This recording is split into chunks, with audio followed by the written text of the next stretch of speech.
known it. And what about the Southeastern Conference? Is it RIP for the SEC? And do you still believe in Kalen DeBoer?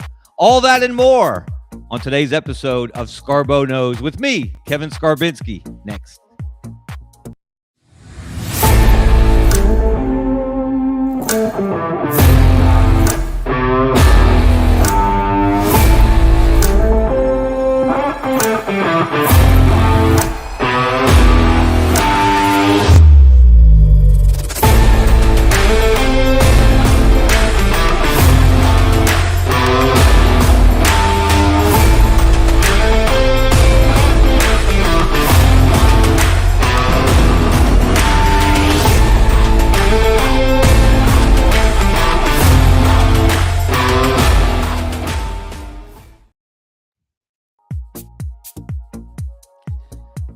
It has been 5 days since Alabama's Rose Bowl beatdown.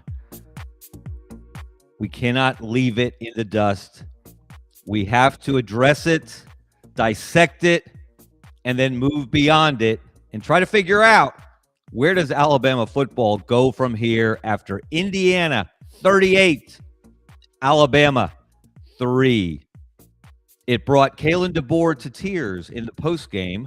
That is an actual photo of the Alabama coach after getting embarrassed by the Indiana Hoosiers and Curt Cignetti, looking like death warmed over, chewing on a rose. Hello, everyone. I'm Kevin Scarbinsky. Welcome to the first edition of 2026 of Scarbo Knows. We took a little holiday hiatus to spend some time with family. I hope you did as well. But we are back, and we are off and running in the new year. I want to say thank you to our sponsor, Money Management Services, Birmingham's financial services firm. They've been in business since 1992, also known as the good old days for Alabama football, when they won a national championship and beat the Miami Hurricanes, when they were the upstart underdog, undervalued, underrespected team that won a national title, much like Indiana this year. The Rice family, they've been good friends of mine for a long time. They will take great care of you. We will hear from them later in the show. Make sure you scan the QR code to reach out to Money Management Services. Also want to say thank you to Brendan Martin, the outstanding executive producer of the Sidelines.live network, where you can watch Scarbo Knows and so many great shows every day, virtually all day long, either live or on demand. Make sure you check those out as well. So let's get to it. Happy New Year, everyone. Well, unless you're an Alabama football player, coach, fan, staffer, booster, etc., etc., etc. I have to admit, I didn't see it coming. And if you watched the last episode of Scarbo Knows, you know I didn't see it coming, because I predicted that Alabama would win the game. I thought it would be a close game. I thought Alabama would find a way in the fourth quarter. I thought Ty Simpson would make more clutch plays than Fernando Mendoza. And I haven't been that wrong since the 1993 Sugar Bowl, when Alabama took on swaggering Miami in New Orleans. And I, at the time, David Letterman, for those of you who have some experience under your belts, you remember the David Letterman in The Late Show. He used to do a top 10 list. And I did a column in the form of a top 10 list of reasons why Alabama had no shot to beat Miami. And, of course, Miami beat down Alabama in that national championship game in the Sugar Bowl. And the game wasn't over by 5 minutes. And I'm walking through the bowels of the New Orleans Superdome, going towards the post-game interview areas, and Alabama fans, giddy, gleeful, and spiteful, saw me, recognized me, and reminded me in very sharp terms how wrong I was in picking Alabama to lose to Miami. I don't think I've been this wrong since then. Indiana 38, Alabama 3. I said this in my column yesterday on AL.com. That's where you can find it. Alabama should take that score. They should put it on posters and paper the walls throughout the football building with it. They should play it on a loop on every screen in the football building. They should print T-shirts with that score on it. Print them in different colors. And throughout spring practice, throughout winter workouts first, then spring practice, then fall camp, Every day from now until September 5th, when Alabama opens next season against East Carolina, they should be reminded of what happened on January 1st, 2026. How bad was it? Let's look at some of the details. You already know most of this by now. It was the worst loss for Alabama football since 1998, when a man named Mike DuBose was the head coach. Arkansas beat them that day 42-6. The worst postseason loss, including playoffs and bowl games, ever in Alabama history. The first bowl game or postseason game Alabama played in which it did not score a touchdown since the 1964 Sugar Bowl. I was 2 years old. That's how long ago that was. Alabama actually won that game over Ole Miss 12-7 because they kicked 4 field goals, but they didn't score a touchdown. And in addition, and I don't know how many people have noticed this, but I did the math.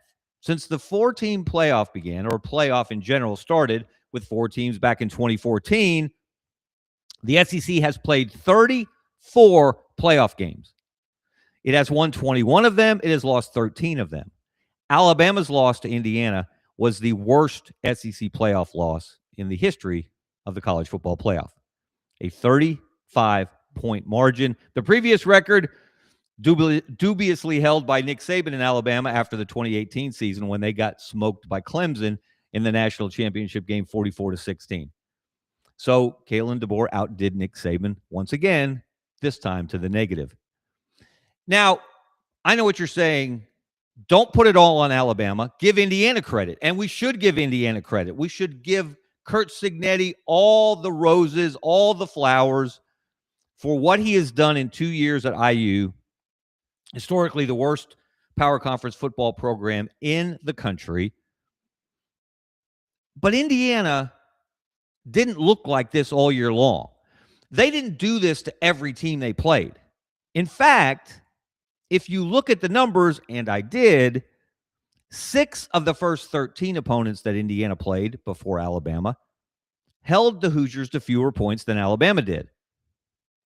7 of the teams that Indiana played before Alabama, more than half, 7 of 13, with my basic knowledge of math, tells me that's more than half. 7 of 13 played Indiana to a closer final margin. And 11 of the 13 teams that Indiana played before Alabama scored more points against the Hoosiers than the pitiful 3 that Alabama put on the board.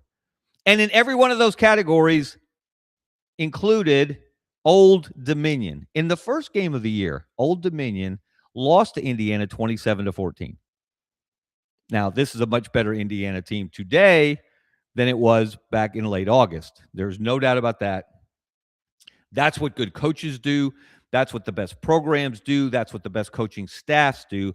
They develop their team throughout the year. They get better, and they play their best football when their best football is required in the postseason. And that is exactly what Curt Cignetti and Indiana have done. All credit to them. But they're not the 1972 Miami Dolphins. And they did to Alabama what they have done to few teams in the this 2-year run that Cignetti has put together in Bloomington. So there's credit and there's blame, and it goes in equal parts to Indiana on the good side, Alabama on the negative. But we have focused so much because that game was so ugly, because it was something few people saw coming. We're still fixated on it. Someone asked me today on a radio show, when do you think Alabama will be over this? Or is Alabama over this game? And I said, Alabama will never be over this game. They should never be over this game. This should drive them every single day, as I said, from now until opening day of the 2026 season. But this season, Kalen DeBoer's second in Tuscaloosa was not all failed 4th and 1 calls. It was not all the running game becoming a running joke. There were good things. So let's look at the silver lining. Oh, wait a minute. Hold on. I'm getting out of order here. I'm getting a little too excited. That's the bad of the Rose Bowl. Let's look at the bad of the season. How bad was the Alabama season? And it sounds strange to say that when this team went 11-4. But let's look at some of the historically bad, epic failures of this Alabama team. They lost 4 games by a combined 72 points. By comparison, Auburn lost 7 games and fired its coach, but the total margin was 50 points. This was, as we said, the worst SEC championship game loss ever for Alabama. They got beat by 3 touchdowns by Georgia in Atlanta on the first Saturday in December. As we've also noted, worst bowl loss ever to Indiana, 38-3. Here's one that absolutely has to change. The worst rushing average for a season by any Alabama football team since 1955, when the Crimson Tide was coached by a guy named Ears Whitworth, who led to the hiring of Bear Bryant. 104.1 yards per game Alabama averaged in 2025-2026. That is unacceptable. That is unsustainable. And if it doesn't change significantly next year, we may be having an entirely different conversation this time, the first week of 2027. And here's one that's kind of unusual, but it stood out to me. The first Alabama team to lose both its first and last games of a season since 2000. Who was the coach at Alabama in 2000? Here's that name again, Mike DuBose. If you are being compared to Mike DuBose in any way, shape, or form as an Alabama football coach, you are in a bad way. 2000 was the year Mike DuBose coached his last game, his last season at Alabama. Got fired after a 9-0 loss in the Iron Bowl against Auburn. But again, it wasn't all bad news. It wasn't all overcast skies, rainstorms, which they saw in Southern California. Maybe that was a clue leading up to the Rose Bowl, the unusual weather that they had in Southern California that week. There were good things that happened to Alabama, and we can't ignore those. We shouldn't ignore those. There was a silver lining to the 2025-26 season. Let's look at some of the positives. They did snap Georgia's 33-game home win streak. And Georgia, of course, won the SEC, got to the college football playoff, and went one and done as they had done last year. But still, winning in Athens when no one had done it in about 6 years, that's a positive. Alabama became the first SEC team with 4 straight ranked wins in 4 consecutive weeks. Now, in hindsight, knowing that each of those 4 teams, Georgia, Vanderbilt, Missouri, and Tennessee, each lost its final game of this season, kind of knocked some of the luster off of that accomplishment, but still it was an accomplishment. Alabama became the first 3-loss team to earn an at-large college football playoff berth, much to the chagrin of much of the college football nation outside the southeastern portion of the country. Clemson had 3 losses last year, but they got in by winning the ACC championship game. Alabama got an at-large bid with its 3 losses, which gave us some hope that strength of schedule is going to mean something going forward. This was also Alabama's first college football playoff victory since 2021, when a man named Nick Saban won the semifinal game and then lost the championship game to Georgia. Alabama, of course, tied the largest college football playoff comeback after they were down 17-0 at Oklahoma. That's a significant accomplishment, and you cannot take that away from this team. That was also the 3rd largest comeback in Alabama history, or tied for it. That's a positive. And Kalen DeBoer became the only coach in the history of the college football playoff, which dates to 2014, to win a game in the playoff with 2 different schools. Those are positives. You can't ignore them. You shouldn't ignore them. You should give Kalen DeBoer credit for them. But it's not enough. It's not what Alabama expects. And to make matters worse, we are now a couple of days away from the semifinals of the college football playoff. There are 4 teams left competing for a national championship. And it doesn't do Kalen DeBoer any favors that each of those 4 teams is coached by a former student of Nick Saban. Ironic, isn't it? That the school that Nick Saban put back on the map, the school where Nick Saban became the GOAT, the greatest of all time among college football coaches, that school is not coached by a Saban disciple. But Miami, Ole Miss, Indiana, and Oregon, the 4 teams still competing for a national championship, they are all coached by guys who grew up and learned at the right hand of Nick Saban. This is not a positive for Kalen DeBoer, and it raises a lot of questions. And let me dispel one would-be scenario. I've seen many people mention this on Twitter. Why didn't Alabama hire Curt Cignetti when it had the chance 2 years ago? Because he's been at Indiana for 2 years. Kalen DeBoer has been at Alabama for 2 years. But the timing didn't work. Indiana hired Curt Cignetti far before Nick Saban retired. Alabama didn't know it was going to be changing coaches until after the Rose Bowl that year when they lost to Michigan. So the timing wasn't right. It wasn't as if Greg Byrne, the Alabama athletic director, had a choice and looked at, say, Curt Cignetti versus Kalen DeBoer versus Mike Norvell. They dodged a bullet there, didn't they? He was on the short list. They didn't choose Kalen DeBoer over Curt Cignetti.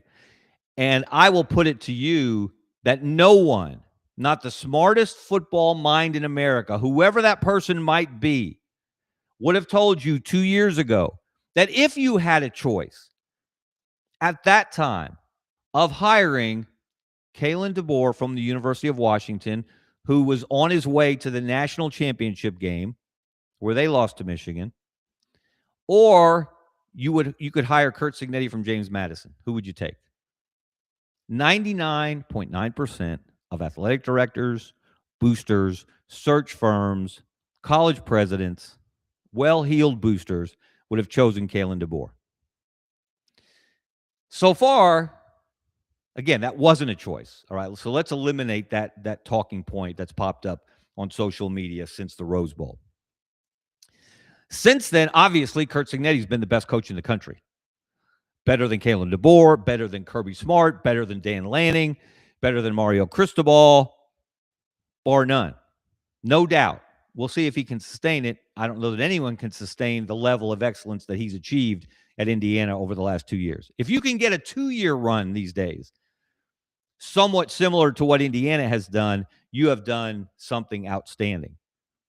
But having these 4 guys in the semifinals, again, it just reminds people, which we didn't really need reminding of, that Kalen DeBoer is not Nick Saban. But guess what? Curt Cignetti's not Nick Saban.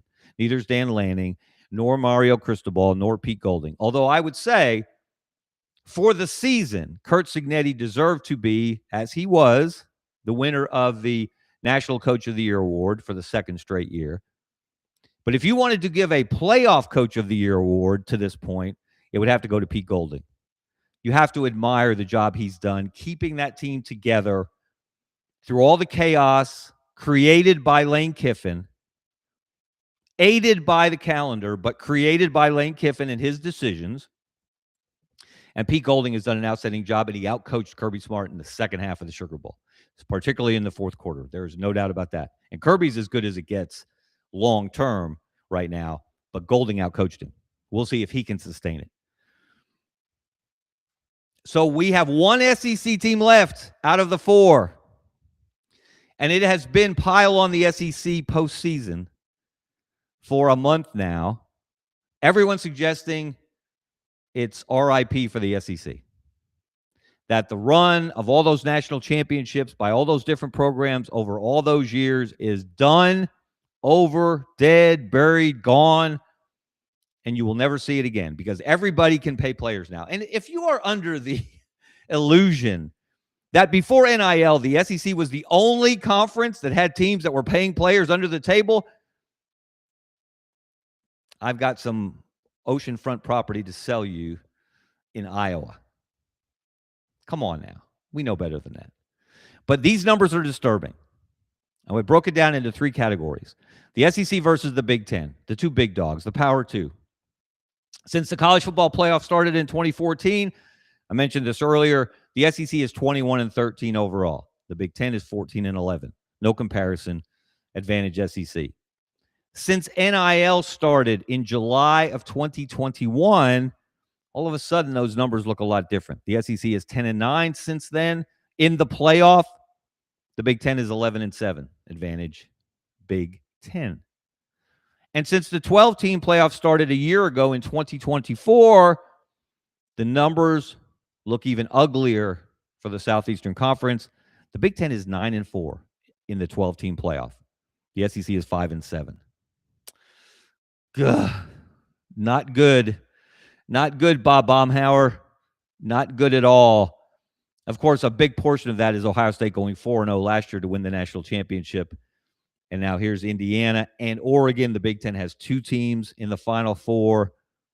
The ACC has 1 in Miami, and the lone representative of the SEC is Ole Miss. And if you're not pulling for an Indiana Ole Miss national championship game, what are you even doing? What are you even thinking? If you appreciate the fact that history doesn't have to be a death sentence, that you can change history, that you can adapt and adjust. And the Grove Collective and Ole Miss and Walker Jones, what they have done has been unbelievable. They are setting a standard of how to operate in the NIL era. But that's the game I want to see. I'm not really picking these games. I think Indiana's going to win. I think Indiana's going to win the national championship. But I like Ole Miss to beat Miami. And I would love to see Ole Miss play Indiana in the national championship game. That would turn college football on its ear in a way that nothing else has to this point.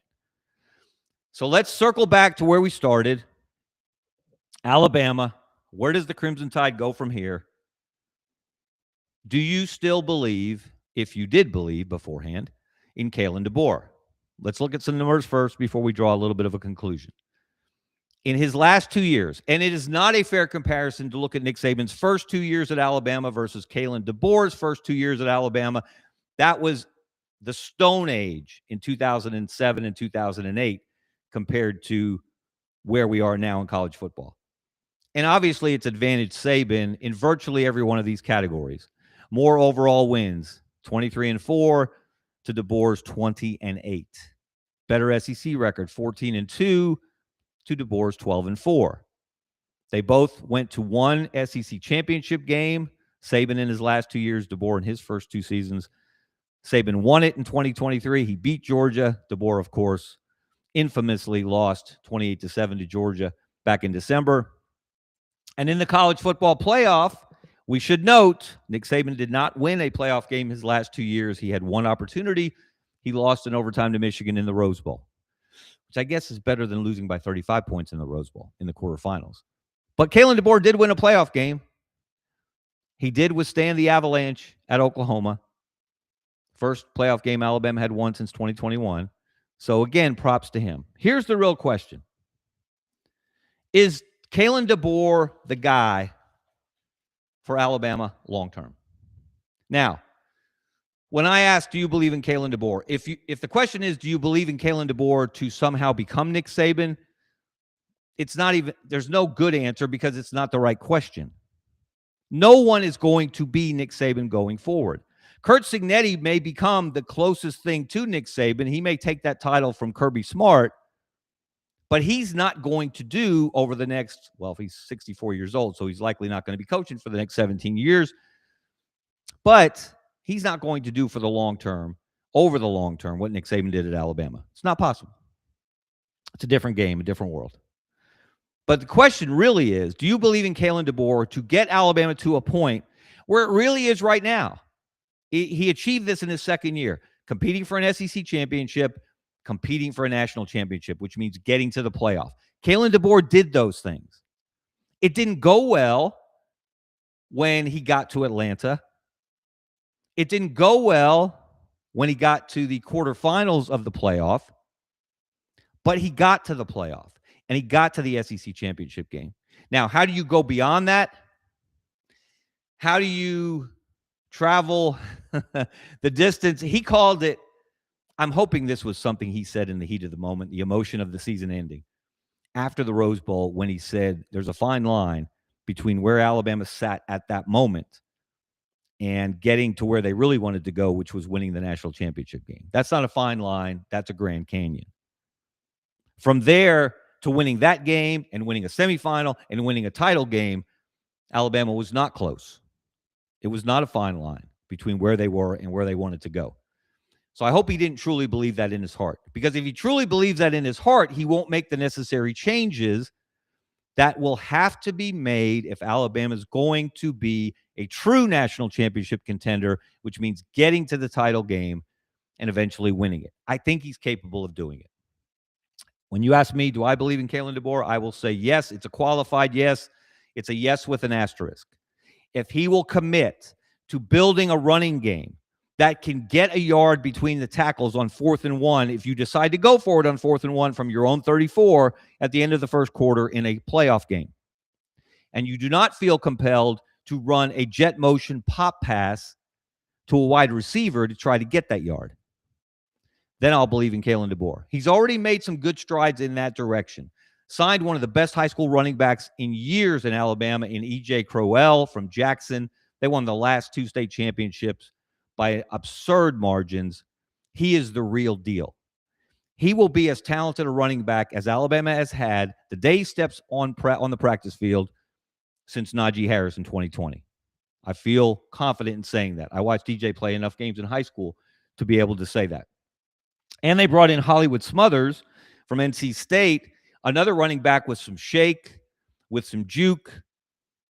This Alabama running back room, they don't break tackles. They don't make people miss. They go down on the first contact for the most part. That will change next year. But what really has to change is the offensive line. What has to change beyond that is the philosophy. You don't have to become a wishbone team.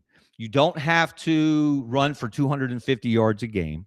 You don't have to become a service academy. But you have to be able to run the ball with some success. And I mentioned earlier, this was the most anemic Alabama running game in terms of yards per game since 1955.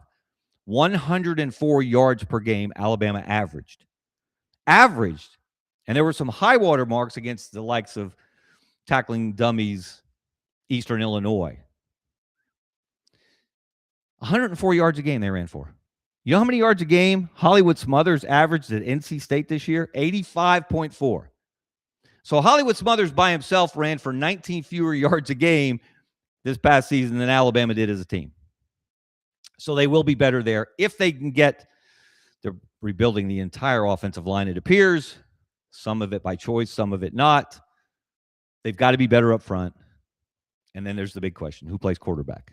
Ty Simpson's decision will come by the end of this week. We expect if he gets a first-round grade – from NFL talent scouts, he will probably turn pro, almost certainly turn pro. If he decides to come back, is he the guy to lead Alabama in 2026? Not if they can't protect him, not if they can't keep him safe, not if they can't keep him from getting banged up the way he was banged up the second half of the year. If Alabama can do those things, choose the right quarterback, rebuild the offensive line, and give those far more talented running backs some running room, then they can throw the ball. Then Ryan Williams can do Ryan Williams things. And then Alabama can be that true SEC and championship contender, national championship contender that Alabama fans expect it to be. That's my story, and I'm sticking to it. All right, that's going to do it for us for today. On Scarbo Knows, I'm Kevin Scarbinsky. Thank you for watching. Thank you for listening. If you are joining us on YouTube, it's Kevin Scarbinsky-Scarbo Knows. Give us a follow. Or a subscription, I should say. Subscribe to the channel. We appreciate that. Don't cost nothing, as Bluto would say, but it does help us out. Follow me on X. I'll be live tweeting the college football playoff semifinals. That's always a lot of fun. Thank you to Brendan Martin and the Sidelines.live network. Thank you to Money Management Services, our sponsor. And thank you again, mostly to you. Hope you have a great day. We'll talk to you after the semifinals of the college football playoff. See ya. Since 1992, Money Management Services in Birmingham has provided individuals and business owners with trusted, fee-only financial advice. We're more than advisors, we're your financial family. From retirement planning to tax strategies and estate planning, our team builds personalized wealth management plans tailored to your life. At Money Management Services, we treat you like family, because when you walk through our doors, you become part of ours.